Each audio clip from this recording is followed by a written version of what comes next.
Bismillahirrahmanirrahim. Assalamu alaikum, my dear students. How are you? I hope you all will be very fine and will be eager to know what happened next in the history of DNA. आप लोगों से हम आज DNA के double helical structure की बात करेंगे और हस्बे आदत थोड़ी सी पुरानी बातें रिवाइज करेंगे कि वो कौन कौन सी बेसिस थी कि जिनको इस्तेमाल करके हम डबल हेलिकल मॉडल प्रपोज करने में कामयाब हुए। इन सारी बातों को देखने के लिए let's move to the white board. Welcome my dear students on white board. और आज हम स्टडी कर रहे हैं लेक्चर नंबर 6। टॉपिक है double helical structure of DNA और इस पर्टिकुलर स्ट्रक्चर को प्रपोज किसने किया था? वॉटसन एंड क्रिक ने। लिहाजा हम इसे Watson and Crick model of DNA भी कहते हैं। वादा आपसे किया था कि कुछ प्रीवियस हिस्ट्री डिस्कस करेंगे आप लोगों के साथ कि किन किन बातों को मद्देनजर रख के हम यहाँ पर पहुंचे, या वही बात है वो कौन कौन से स्टार्स थे जिनकी कहकशाओं पे पांव रख के हम इस मिराज पर पहुंचे। तो सबसे पहली बात यह है कि आपको याद होगा कि 1920 की बात है, 1920 की बात है कि हमारे पास एक साइंटिस्ट थे, एक बायोकेमिस्ट थे। His name was P.A. Levene. Right, आपको याद होगा, ये अभी हमने कल डिस्कस किया था इनके बारे में कि इन्होंने एक बहुत रिमार्केबल डिस्कवरी दी। और वो डिस्कवरी क्या थी कि हमारा डीएनए बेसिकली रिपीटेड यूनिट्स का बना हुआ है और उसमें से हर एक यूनिट क्या कहलाता है? न्यूक्लियोटाइड। और अगर आपको कल का लेक्चर याद हो तो इसी साइंटिस्ट ने हमें ये भी बताया था कि हर न्यूक्लियोटाइड के अंदर एक पेंटोज शुगर, एक फॉस्फेट और एक नाइट्रोजनस बेस अटैच होती है। फिर कल के लेक्चर में ही हम लोगों ने ये बात कही थी कि there was an other scientist, his name was Erwin Chargaff. नाम लिखते हैं आप लोगों के लिए, एरविन शेरगेफ। और आप लोगों को याद होगा कि इसने क्वांटिटेटिव एनालिसिस दिया था किस चीज का? प्यूरीन का और पिरिमिडीन का, एडिनिन और गुआनिन का, साइटोसिन और थाइमिन का। उन्होंने ये कहा था कि amount of what? Adenine and guanine is always equal to amount of cytosine and thymine. अगर आपको कल का लेक्चर ही याद हो तो आपको याद होगा कि हमने कहा था कि adenine and guanine are larger nitrogenous bases because they had what? 2 cycles, something like it। आपको याद होगा मैंने कल ड्रॉ किया था यहाँ पे कि एडेनिन में 2 साइकिल्स हैं, गुआनिन में 2 साइकिल्स हैं और हमने इनको नाम दिया था क्या? प्यूरीन का। तो amount of purine is always equal to amount of pyrimidines. और आपको ये वाली बात भी याद है कि अगर मैं पिरिमिडीन की बात करूं तो वो सिर्फ और सिर्फ एक साइकिल पे कंसिस्ट करती थी, just 1 cycle. Adenine guanine 2 cycles, cytosine thymine consisting of just 1 cycle. और आपको ये वाली बात भी याद है कि हम साइटोसिन और थाइमिन को क्या कहते थे? Pyrimidine, right. तो amount of purine is always equal to amount of pyrimidines, right my dear students। फिर हम चले मजीद आगे तो हमें एक और बायोकेमिस्ट की खिदमत हासिल हुई और उस पर्टिकुलर बायोकेमिस्ट का नाम था मॉरिस विल्किंस। नाम लिखते हैं आप लोगों के लिए, मॉरिस विल्किंस। आपको याद है कि इस पर्टिकुलर साइंटिस्ट की भी बहुत बड़ी कंट्रीब्यूशन है, बहुत बड़ा रोल है इन अंडरस्टैंडिंग द डीएनए। इस साइंटिस्ट ने हमें सबसे पहले डीएनए के फाइबर को सिंथेसाइज करके दिया था, तो इस लिहाज से डीएनए फाइबर सिंथेसिस में इस साइंटिस्ट का बहुत ही ज़्यादा रोल है, क्योंकि अगर ये सिंथेसिस ना होती तो शायद हम डीएनए के बारे में एक बहुत बड़ी रियलिटी को अनरिवील करने में कामयाब ना होते, जिसे हमें एक और साइंटिस्ट ने अता किया। और that particular scientist was a female, कलम नाम लिखा था हमने, her name was Rosalind Franklin. तुमको भी यहाँ याद करते हैं दोबारा से कि this very scientist known as Rosalind Franklin. Rosalind Franklin, कल का लेक्चर याद करें। इन्होंने क्या किया था कि इन्होंने इस पर्टिकुलर डीएनए फाइबर की एक्सरे डायफ्रैक्शन एनालिसिस की थी, और एक्सरे डायफ्रैक्शन एनालिसिस के बाद जो पिक्चर उन्हें हासिल हुई वो अब भी बहुत ही यू कैन से रिस्पेक्ट से देखी जाती है। और उस पर्टिकुलर पिक्चर के ऊपर उन्होंने बहुत ज़्यादा मैथमेटिकल कैलकुलेशंस की और ये बात बताई कि this very molecule can not be a linear structure, this molecule should be a helical structure, rather it should be a double helical structure.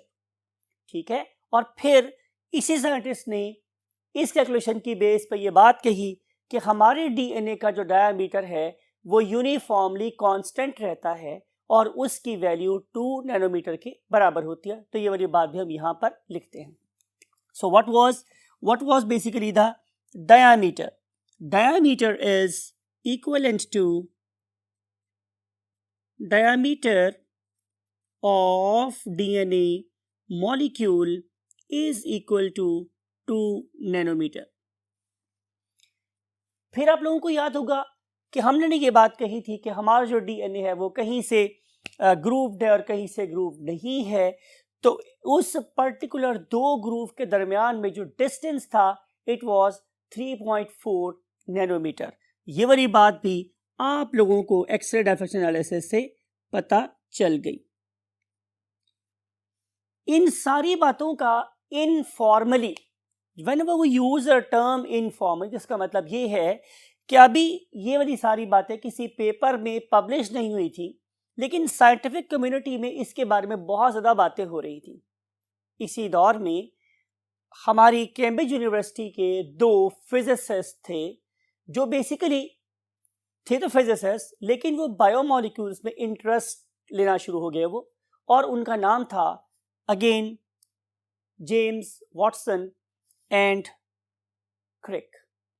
इन दो साइंटिस्ट ने इन सारी की सारी इंफॉर्मेशन को अपने माइंड में रखते हुए, मैं एक दफ़ा फिर रिपीट कर रहा हूं कि हर कामयाबी के पीछे बहुत छोटी छोटी कामयाबियां शामिल होती हैं। जैसे एक बहुत बड़े हादसे के पीछे बहुत छोटे छोटे एरर्स मिलकर बड़ा हादसा करवाते हैं, तो ऐसे ही जो बहुत बड़ी अचीवमेंट होती है उसके पीछे भी छोटी छोटी कामयाबियां, छोटे छोटे चंक्स और पीसेस, ठीक है, वो क्या करते हैं आपस में मिलते हैं तो एक बहुत बड़ी तस्वीर हमारे पास बनती है। इन सारी बातों को मद्देनजर रखते हुए वॉटसन और क्रिक ने एक मॉडल प्रपोज किया।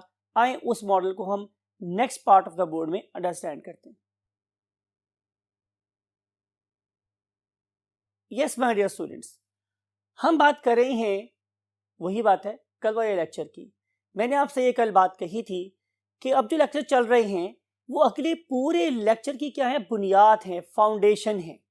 तो मैं ये चाहूँगा कि मेरे स्टूडेंट्स की फाउंडेशन या बुनियाद बहुत क्या हो जाए, अच्छी हो जाए। तो इस पर्पस के लिए मैं क्या कर रहा हूँ, मैं आप लोगों के लिए कल के लेक्चर को थोड़ा सा दोबारा से रिवाइज करता हूँ। लुक एट दिस, आपको नजर आ रही है, here is a pentose sugar. इस पेंटोज शुगर की ये कार्बन नंबर 1, ये कार्बन नंबर 2, कार्बन नंबर 3, 4, और कार्बन नंबर 1 और 4 के दरमियान में यहाँ प्रेजेंट है ऑक्सीजन का ब्रिज, और इस बोट से प्रोट्रूड आउट बाहर निकली हुई है कार्बन नंबर 5, और जिस पे अटैच होता है फॉस्फेट।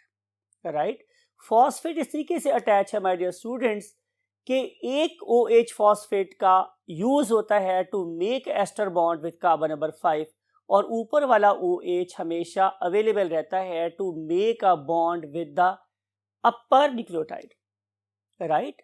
और जो कार्बन नंबर 1 है पेंटोज शुगर की, वो अटैच होती है किसके साथ? नाइट्रोजनस बेस के साथ, राइट। अब कार्बन नंबर 3 भी इंपॉर्टेंट थी, आपको याद है कि कार्बन नंबर 3 पे प्रेजेंट था OH और ये OH बहुत ज़्यादा ज़रूरी है to make a phosphoester bond with the next nucleotide.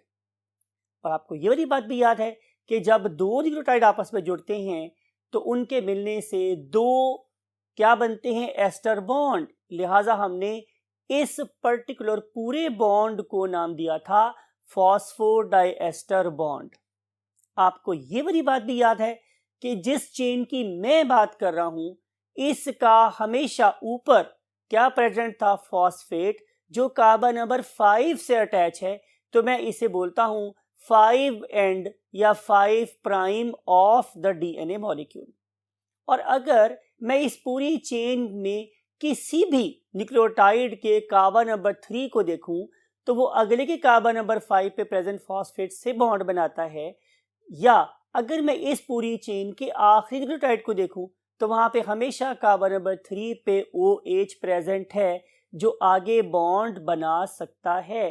तो इसका लोअर एंड क्या कहलाएगा? 3 प्राइम या जस्ट 3 बार एंड, राइट। आपको ये वाली बात भी याद है कल के लेक्चर से कि ये वाली चेन्स कभी तन्हा तन्हा नहीं रहती, बल्कि ये अपने जैसी एक और चेन बनाती है, that is called as the complementary chain. ये वाली चेन प्रीवियस चेन के हमेशा कैसी होती है? पैरेलल, बिल्कुल साथ साथ चलती है, लेकिन उनका एंगल कैसा होता है? ऑपोजिट। तो जब दो चेन्स पैरेलल हो लेकिन एंगल ऑपोजिट हो तो हम उसे क्या नाम देते हैं? एंटी पैरेलल चेन्स और सिंपली एंटी पैरेलल चेन्स। तो एक चेन का बन गया साइड क्या? 5 प्राइम 3 प्राइम, और दूसरी चेन के एंड्स क्या बन गए? 3 prime and 5 prime, right my dear students. याद रखने वाली बात यह है कि इन सारी बातों को आज हम क्यों कहने के काबिल हैं? क्योंकि जेम्स डी वॉटसन और क्रिक ने एक मॉडल प्रपोज किया था। याद रखने वाली बात यह भी है कि उनके माइंड में वो सारी इंफॉर्मेशन है जिसको मैं आप लोगों के लिए दोबारा से रिकॉल कर रहा हूं। क्या? कि amount of purine is always equal to amount of pyrimidine. और दूसरी इंपॉर्टेंट बात क्या है कि जो डायामीटर है डीएनए का वो हमेशा कैसा रहता है? कांस्टेंट। आए आपको इस एक एनिमेशन से बात को समझाते हैं। फर्ज कर लेते हैं कि हम एक लार्जर नाइट्रोजनस बेस यानी कि एडेनिन और गुआनिन को किसी बड़ी ब्रिक से रिप्रेजेंट करते हैं या किसी बड़ी ट्राइएंगल से रिप्रेजेंट करते हैं, और जो मेरे पास क्या है? स्मॉलर नाइट्रोजनस बेस है, मीन, साइटोसिन और थाइमीन, इसे हम किसी छोटी नाइट्रोजनस बेस से रिप्रेजेंट करते हैं। तो पहली बात यह है कि मुझे एक ऐसा मॉडल डिजाइन करना था कि जिसके अंदर अमाउंट ऑफ प्यूरिन पेरिमिडीन के बराबर भी हो और डायामीटर यूनिफॉर्म भी रहे। चलिए ऐसा करते हैं कि हम पहले प्यूरिन को प्यूरिन से जोड़ देते हैं और पेरिमिडीन को पेरिमिडीन से जोड़ देते हैं और उनका नंबर रखते हैं सेम, मींस 20-20। तो आपने देखा कि अगर हम ऐसा कर रहे हैं तो फिर डायामीटर कहीं ज़्यादा हो जाता है और कहीं कम हो जाता है। चलिए हम ऐसा कर लेते हैं कि हम अब प्यूरिन्स को आपस में जोड़ के इकट्ठा स्टैक बना लेते हैं और पेरिमिडीन को आपस में स्टैक कर लेते हैं। तो फिर क्या होगा कि एक वाली साइड से डायामीटर नैरो, दूसरी तरफ से डायामीटर कम होगा। तो फिर मेरे पास सिर्फ एक ही ऑप्शन बचती है कि मैं किसी प्यूरिन को किसी पेरिमिडीन से जोड़ दूं। तो जब मैं एक पेरिमिडीन को एक प्यूरिन से जोड़ता हूं तो फिर जाहिर है कि अमाउंट ऑफ जो डीएनए है या अमाउंट ऑफ न्यूक्लियोटाइड्स हैं वो भी बराबर रहती हैं और डायामीटर भी कांस्टेंट रहता है। लेकिन प्रॉब्लम मेरे पास एक और भी थी, वो ये कि अगर बात को आपने गौर से सुनना है कि अगर मैं इन दो particular PNCs mean polynucleotide chains को क्या करता हूं? एक दूसरे के बिल्कुल साथ साथ रखता हूं और उन्हें एक ही एंगल पे रखता हूं, तो क्या होगा? दोनों की नाइट्रोजनस बेसेस राइट साइड पे आ जाएंगी। जब दोनों चेन्स की नाइट्रोजनस बेसेस राइट साइड पे आएंगी तो फिर एडेनिन थाइमीन से अगर मिलना चाहे तो बॉन्ड लेंथ बहुत ज्यादा हो जाएगी, और अगर गुआनिन साइटोसिन से मिलना चाहे तो भी बॉन्ड लेंथ बहुत ज्यादा हो जाएगी। अब अगर हम बॉन्ड लेंथ इतनी ही रखें तो फिर डिस्टेंस इतना ज़्यादा हो जाता है कि इनके दरम्यान में हाइड्रोजन बॉन्ड्स डेवलप नहीं हो सकती। तो कोई तो ऐसा मेथड होगा कि जिसमें मैं एडेनिन को थाइमिन के पास ले आऊं और गुआनिन को साइटोसिन के पास ले आऊं। तो इसका सिर्फ और सिर्फ एक ही मेथड था कि अगर नाइट्रोजनस बेसेस दोनों सेम साइड पर हैं और अगर उनको उलट दिया जाए तो फिर वो क्या करेंगी, एक दूसरे के पास आ जाएंगी, जैसा कि आपको इस एनिमेशन में होता हुआ नजर आ रहा है। तो this is the reason, this is the reality कि कैसे ये वाली दो एंटी पैरेलल्स एक दूसरे के पास आई और इन्होंने बॉन्ड डिस्टेंस को क्या कर दिया, मिनिमम कर दिया। प्लस उन्होंने एक बात हमें और बताई, वो ये कि अगर आप एडेनिन को थाइमीन से जोड़ें तो हमेशा डबल बॉन्ड बनता है। उसकी रीजन मेरे पास क्या है, मैंने पार्ट 1 के चैप्टर नंबर 2 में भी बताई थी कि अगर आप एडेनिन और थाइमीन को देखें तो दोनों के ऊपर ओपोजिट पार्शियल 2 चार्जेस हैं, और अगर मैं गुआनिन और साइटोसिन की बात करूं तो दोनों के पास ओपोजिट पार्शियल 3 चार्जेस हैं, जिसकी वजह से अगर मैं चाहूं कि एडेनिन साइटोसिन से मिल जाए या गुआनिन थाइमीन से मिल जाए तो ऐसा मुमकिन नहीं है। हमेशा एडेनिन थाइमीन से मिलेगी और गुआनिन साइटोसिन से मिलेगी। You got my point. Reason is कि adenine and thymine they have similar charges but in opposite fraction. Similarly जो गुआनिन और साइटोसिन है उनके पास भी 3 ही चार्जेस हैं, although in opposite fashion. One of them is +3, other one is -3।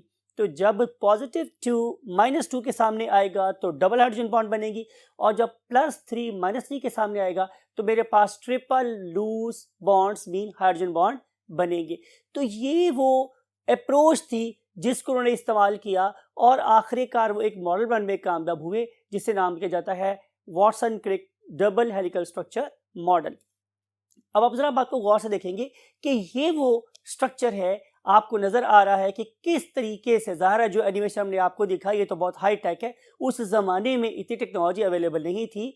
तो ये दो साइंटिस्ट कार्ड्स के साथ स्ट्रक्चर बनाते थे, किसका, एडेनिन का और थाइमीन का, और इनके डिफरेंट कॉम्बिनेशंस को बनाते बनाते बनाते चले गए और इवेंचुअली वो इस पॉइंट पर पहुंचे तमाम सोचो विचार करने के बाद कि किस तरीके से इन पर्टिकुलर मॉलिक्यूल्स का क्या बनता है, मेन बैम्बू मेन बांड्स दो चीजों से, उनमें से एक क्या है, पेंटोज शुगर, और दूसरी क्या है, फॉस्फेट।